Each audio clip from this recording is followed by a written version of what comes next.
कश्मीर के इशू को लेकर हमेशा हम सुनते आए हैं, देखते हैं टीवी माध्यम के द्वारा, किताबों के द्वारा, और अब इसको लेकर उपन्यास लिखा है। हमारे साथ हैं लेखिका निर्मल जायसवाल, उनसे मिलवाते हैं। मैम, आपने ये उपन्यास लिखा है रेड वाइन जिंदगी। पहले तो इसके टाइटल के बारे में बताएं, और आपने ये कश्मीर के युवा के बारे में इसमें बताया है। पहले आप टाइटल के बारे में बताएं और उसके बाद ये कश्मीर के इशू पर क्या डिपिक्ट करती है। ऐसा है राजे, जो रेड वाइन ज़िंदगी जो आप किताब जो देख रहे हैं, इसमें जो रेड वाइन है वो सिंबॉलिक है, एक ज़िंदगी का सिंबॉलिक है। रेड वाइन रेड लगता है, जैसे मैंने आज ड्रेस भी रेड पहनी है। उस दिन भी, जिस दिन मेरा किताब का विमोचन हुआ था, रेड थी, क्योंकि मैंने उसको सीक्वेंस दिया था कि रेड वाइन क्या चीज़ है। रेड वाइन वैसे तो लाइफ देती है, ज़िंदगी देती है। तो रेड वाइन शराब नहीं है जी, एक जुनून की तरह है। और रेड वाइन वैसे हम पीते हैं जो मतलब उससे बना, अंगूर से बनी हुई ना, जो काले अंगूर से बनी हुई है। मैंने तो कनाडा में टोरंटो में जाके, और टोरंटो में सॉरी कैलगरी से आगे एक कैलोना आता है, वहाँ पर जाके इसका पूरा रिफाइनरी देखिए, बनते देखिए, टेस्ट करते देखिए। लेकिन ये क्या है, जब जैसे अंगूर को छिलकों को निकाल के अलग कर देते हैं, एक रिफाइन सी चीज़ आती है उसको, तो टॉनिक बन जाता है हर एक चीज़ में। तो ये टॉनिक की तरह ही इस ज़िंदगी को मैंने लिया है कि रेड वाइन वाइन नहीं है, ये एक सिंबॉलिक है जो लेके चलता है कि ज़िंदगी, भाई कश्मीरी लोग जो अपरूट हो गए हैं, अपने डर से, दहशत से निकाले गए हैं, जो नहीं निकले उनको मार मार के निकाला गया। उसमें कोई हिंदू और मुसलमान की बात नहीं आती। उसमें मुसलमान जो है हमारे भाईचारे के ही हैं, लेकिन उसमें टेररिज्म जो फैलाया गया है हिंदुओं को निकालने का, या हिंदू निकले हैं, वो डर से निकले। पर मैंने ये देखा कि वो जो निकले हैं हिंदू, सॉरी जो कश्मीरी निकले हैं, वो विस्थापित हो गए हैं, तो उसमें जो युवाओं की तो कोई गलती नहीं ना। युवाओं ने तो अपना सोचा कि जी हमारा घर है, हमारा जे इतना बड़ा बड़े घर छोड़ के आए हैं। तो मैंने जम्मू में उनकी हालात देखी, टेंट में रह रहे हैं। टेंट में जैसे अब पिक्चरों में दिखाते हैं, लेकिन मैंने खुद जो देखी है, मैं जब बहुत अच्छा श्रीनगर था, बहुत अच्छे, मैं कोकरनाग गई हूँ और इधर रैनावाड़ी भी गई हूँ। तो वहाँ पर जाके जब, क्योंकि मेरे फ्रेंड सर्कल बहुत था और फ्रेंड्स के साथ गई, उनके डीपली जाके घरों में रही भी, और उसका वृत्तांत मैंने इसमें दिया। तो मैंने बेसिकली किसी राइट्स पे नहीं लिखा, एक लंबी प्रेम कहानी है। उस प्रेम का जो स्रोत है, जो नायक है, वो कश्मीरी है। और वो कश्मीरी चलते चलते उसका प्रेम मोहब्बत की जो बातें करता है, या इसमें एक जो नायिका है, वो भी इसमें एक्चुअली शुरुआत वहाँ से हुई है। लेकिन नायिका जो है, हीरोइन कह लो, या इस उपन्यास की जो मेन पात्र है, उसकी एक स्त्री की अस्मिता, एक उसकी संघर्ष, प्रेम, मोहब्बत, प्यार, उसकी तड़प, ललक जो है, वो क्या है, उसकी ज़िंदगी कैसे चलती है, और वो कैसे महेश्वरम जो इसका नायक है कश्मीरी, कैसे उससे जुड़ती है और कैसे वहाँ पर जाती है। वो सोचती है कि ये मैं जहाँ पर इस इलाके में आई हूँ देखने के लिए, जी मेरा ही इलाका हो सकता, पता नहीं किस जन्म का इलाका है, मैं पैदा जहाँ पर हुई या नहीं हुई, लेकिन मेरा ही सब कुछ लग रहा है, जैसे कि मैं यहीं से हूँ। लेकिन उसने अपनी ज़िंदगी के जो आयाम हैं मैंने इसमें दिए, कि औरत कैसे संघर्ष करके अपने स्थापित होती है और कैसे आगे बढ़ती है, और साथ साथ कैसे महेश्वरम के एक उसके सपनों को, उसके दिवा स्वप्नों को ये करती। लड़का है बेचारा, इंटरव्यू के लिए गया श्रीनगर कि मैं यहाँ पर लेक्चरर बन जाऊँगा, एजुकेटेड है और हाईली एजुकेटेड है, लेकिन उसको जॉब नहीं मिल रही जम्मू में, अभी तक नहीं मिल रही, अभी तक स्टिल, मतलब उसके साथ मेरा कॉन्टेक्ट होता है, उसकी कहानी है, लेकिन वो शर्माकल भी नहीं है, बताएगा, सबको बताता भी है बहुत ज़्यादा, काफ़ी एजुकेटेड होने के नाते वो अपनी बात बताना चाहता है, बताता है। लेकिन मैंने उसके जब अंदर से सेंसिटिविटी देखी और उसके प्यार मोहब्बत को, जुल्मों को देखा, तब मैंने कहा जी क्या चीज़ है, जी कहाँ पर रुकेगा जी सब कुछ। तो पता नहीं क्या रुकेगा कि नहीं।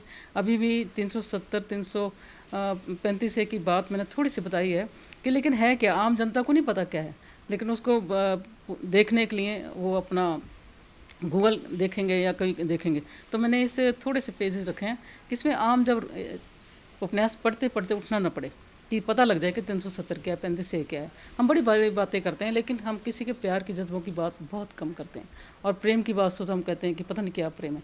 लेकिन जब वो रैनावाड़ी अपने घर को देखने गया कि मेरे पैतृक संपत्ति है तो कैसा है, तो उसको हुक को ठीक से कि मैंने यहाँ पर मेरी मोहब्बत भी हो सकती थी, छोटे बचपन में चला गया ना, और यहाँ पर मैं पलवित होता, फला फूलता जहाँ पर, लेकिन उसके सारा, अब उसके सारे सपने जो चकनाचूर हो गए, और इतना बड़ा हो गया है, 40-45 साल का हो गया, 45 साल का हो गया, पर उसको जॉब अभी तक नहीं मिली। और जॉब किस किस को मिल रही है, वो हैरानी वाली बात है। वो 370 में मैंने बयान किया कि कैसे वहाँ के राइट्स कैसे हैं, मतलब हक जो कहे, अधिकार कैसे हैं, तो उनके हक क्या है और बाकी लोगों का क्या है।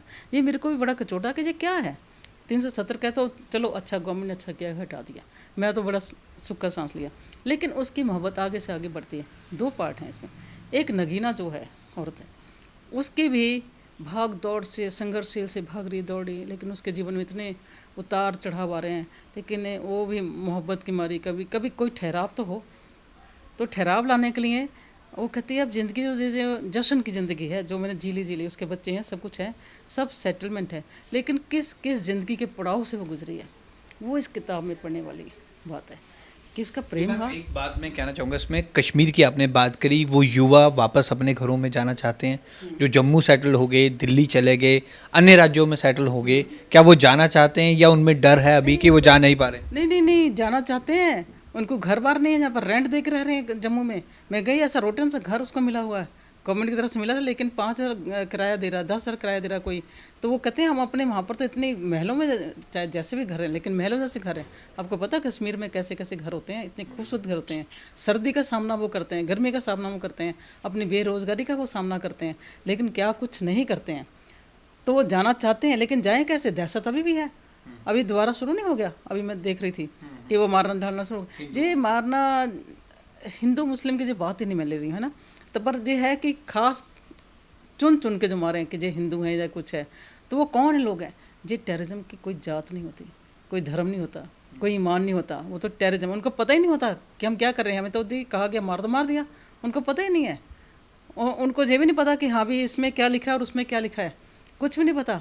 उनको है एक बंदूक की वो बात आती है। देखो अभी अमेरिका में क्या बात हुई है, छोटे बच्चे ने इतने स्कूल में ठाठ ठाठ लगा दिया, उसको पता ही नहीं है, जुनून से सवार हो गए। इस जुनून को कौन निकालेगा? सुरजीत पात्र जी ने अभी बात की, जब जिस दिन मेरा अभिमन्यु था, कि जवाहरलाल नेहरू जब घाट से वो इलाहाबाद के घाट से उतर रहे थे, तो वो गिरने लगे, तो दिनकर जी जो हैं उन्होंने संभाल लिया। तो कहते हैं कि जब तब राजनीति गिरेगी तब तब साहित्यकार संभालेगा। तो साहित्यकार या लेखक वही संभालेगा ना, वही लिखेगा ना, वही बताएगा ये क्या हुआ क्या नहीं हुआ। अब इसमें औरत एक औरत की अस्मिता की कहानी जो है, और इसमें सिर्फ यही नहीं है। मैं कनाडा, अमेरिका, इंग्लैंड बहुत जगह रही हूँ। कनाडा के मैंने जो अपने युवा, मैं युवा की बात ज़्यादा कर रही हूँ इसमें, कि युवा लोग जाते हैं कनाडा में, लेकिन क्या क्या सामना करना पड़ता है, और हम ही लोग, हमारे लोग ही कैसे कैसे उनको मतलब उनके साथ कैसे वितकरा करते हैं, पंजाबी का लफ्ज़ है, लेकिन उनके साथ कैसे कैसे बातें करते हैं कि ये एक कमरे में रखा, या ये किराया बढ़ा दिया, या नौकरी नहीं है, नौकरी के पैसे नहीं दिए। तो ऐसे ऐसे इनको सामना करना पड़ता है नौजवानों को। और लड़कियां जा रही हैं, लड़के जा रहे हैं, उनको कुछ नहीं पता, अंधेरे में जा रहे हैं बेचारे, कि यहाँ पर ज़िंदगी बहुत अच्छी है, ज़िंदगी नो डाउट बहुत अच्छी है, नो डाउट कि ज़िंदगी बहुत अच्छी है, लेकिन उस ज़िंदगी में संघर्ष है। संघर्ष को लेके जो आगे चला गया आदमी, तो वो ठीक है, लेकिन उस संघर्ष में आते थे लड़कियों को और लड़कों को क्या कुछ झेलना पड़ता है। ये बहुत प्रॉब्लम है इसकी। तो ठीक है, चल रहा है। पर इसको जो मैंने जो लिया है इसमें, इस उपन्यास में अंतिम में जो लिखा है, रेड वाइन जो सिंबॉलिक, एक इसमें संविधान की बात की गई है, क्योंकि वो दोनों हैं एक दूसरे से डिस्कस कर रहे हैं जब बड़े हो गए हैं, तो कि डिस्कस कर रहे हैं कि है क्या देश में या मुल्क में या जीवन में, जो क्या है, हमने क्या कुछ झेला, हमने क्या प्राप्ति है। ज़िंदगी तो चल रही है, लेकिन रेड वाइन जैसी है, इसका आनंद उठाना चाहिए इस ज़िंदगी को, और बड़ा अच्छा लगता है, और जो भी हमने जीवन यापन किया। लेकिन जब कोविड आ जाता है, और कोविड का आपको मालूम है क्या तूफान मच गया, लाशों के ढेर लगे थे, अंबार लगे थे। वो ज़िंदगी को एंजॉय करने के लिए जब औरत कहती है, मतलब इसमें लेखक इसमें नायिका कहती है कि ज़िंदगी की तो बड़ी खूबसूरत है महेश्वर। अब जी जो तो महेश्वर जो नायक है कश्मीरी, कि अब तुम ना, क्योंकि उससे राब्ता रहता है उसका, चाहे वो कनाडा चले गई है, वो जम्मू नहीं छोड़ के आता है। उसके माँ बाप, एक अभी भाई की डेथ होगी, मदर की डेथ होगी, फादर उसके अपंग हैं, तो क्या क्या करेगा वो बेचारा, और नौकरी नहीं है, तो करता है, हाथ पैर मारता है, सब कुछ, क्या करेगा। और एक ही नौजवान नहीं है, मैं कई नौजवान हैं दिल्ली के, मैं कांटेक्ट करती हूँ कई लड़कों को, कई हैं लड़कियों को कांटेक्ट करती हूँ, लेकिन कई लोग बहुत अच्छी तरह स्थापित हो गए हैं, अच्छी तरह उन्होंने जीवन यापन कर रहे हैं, अच्छी नौकरियाँ मिलेंगी दिल्ली में, अच्छे वाले भी जानते हैं, लेकिन जो आम हैं वहाँ के लोग, वो उनकी बहुत बुरी हालत है। तो इसमें हमने मतलब खुशियाँ ढूंढते ढूंढते यहाँ तक पहुँच गए हैं कि खुशियों में हम विलुप्त हो गए हैं। तो रेड वाइन जब देती है कि मैं रेड वाइन से जी ज़िंदगी को खुमारी है, इसको मतलब अच्छी तरह लेना चाहिए। लेकिन जब कोविड आ जाता है, तो लाशों के ढेर अंबार देख के उसको लगता है जैसे अगर हम कश्मीर की बात करें तो वो कश्मीर का युवा अब जाना चाहता है, जा नहीं सकता, स्थापित हो गए हैं रोजगार के सिलसिले में, लेकिन आप फिर भी कहते हैं कि उसका दिल जो है कश्मीर से जुड़ा, तो उसमें समाधान की बात कहाँ निकलती है? कुछ सरकार के आप देखते हैं पहनते हैं, इसमें आगे क्या हो सकता है? पता क्या, मैं एज ए लेखिका के तौर पे बता सकती हूँ, मैं इसका एज ए पॉलिटिकल इशू में नहीं जाना चाहती। मेरा अनुभव ये है कि गवर्नमेंट किस किस को करेगी। हमारे यहाँ पर जो चोर बाजारी या कह लो, चोर बाजारी कह लो, या जो भ्रष्टाचार है, जब तक ख़त्म नहीं होता हम कुछ नहीं कर सकते। और नौजवान जो है, जो चीज़ उनको दिखाई जाती है कि सब कुछ ठीक हो गया, लेकिन जब वो निराशा इतनी आ जाती है कि भ्रष्टाचार जब तक हमारे जड़ों में बैठी हुई है, हम निकल ही नहीं सकते इससे। कहाँ कहाँ आप ठीक करोगे? एक चीज़, जब तक आम जो जनता है अपने आप को जागरूक नहीं करेगी तब तक हम कुछ नहीं कर सकते। और जागरूकता शिक्षा से आएगी। शिक्षा जितनी महंगी करोगे उतनी ही ज़्यादा प्रॉब्लम होएगी। शिक्षा तो बिल्कुल फ्री कर देनी चाहिए और क्वालिटी ऑफ एजुकेशन देनी चाहिए। आजकल हमारे टाइम में भी अच्छी थी, लेकिन हमारे टाइम में इतनी ज़्यादा नहीं थी, क्योंकि ढर्रे पे चलती है। जो चीज़ ढर्रे पे चलती है आजकल युवक ढर्रे पे नहीं चलाना चाहते। इंटरनेट का ज़माना है, उसी तरह दो, लेकिन इंटरनेट में भी ऐसे फंसा दिया है कि इन नौजवानों को देखने की शक्ति नहीं है कि हम ये देखें या वो देखें। मेरा नफ़ी हुआ भी यंग सा, वो इंटरनेट का ही सारा करता है, लेकिन उसको पता नहीं दिन दुनिया का। उसको क्या ये काम नहीं हो रहा, मामा जी पैसे दे दो, उसको देखो, तंग ना करो, तंग करो। ओ भाई, ऐसे पैसे कैसे दे दे उनको? आप पैसे दे दे के तो बेकार बना दोगे उनको। रोज़गार दो उनको, रोटी कमाने का भीख नहीं देनी है उनको, रोज़गार से कमाने दो। और मेहनत क्या होती है वो चाहिए, बहुत ज़रूरी।